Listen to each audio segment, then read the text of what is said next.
The Birmingham Zoo is officially exhuming 12 to 15 bodies located on the property.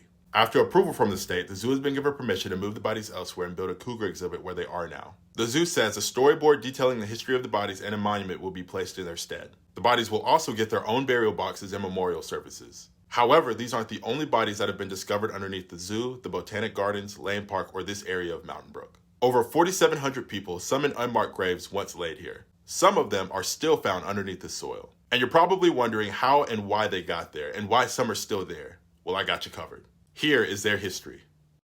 If you've ever been to the Birmingham Zoo, the Botanical Gardens, or Mountain Brook's Lane Park, then what you may not know is that you've literally walked over people's graves. Because this area was once a massive cemetery. Over 4,700 people were buried there. Back when about 200 acres of this land was known as the Southside Cemetery or Red Mountain Cemetery. This area was known for the burial of the poor, or those who came from what was known as pest houses, which is where people were quarantined when they had communicable diseases such as tuberculosis. Burials began in the 1880s and stopped around 1905, or 1906 depending on who you ask. And because the cemetery was set aside for the poor, there were very crude markers to show where people were actually buried. After 1905, this land became a couple of different things.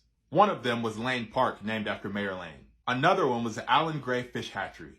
There was also a stone quarry, a baseball field, and a golf driving range.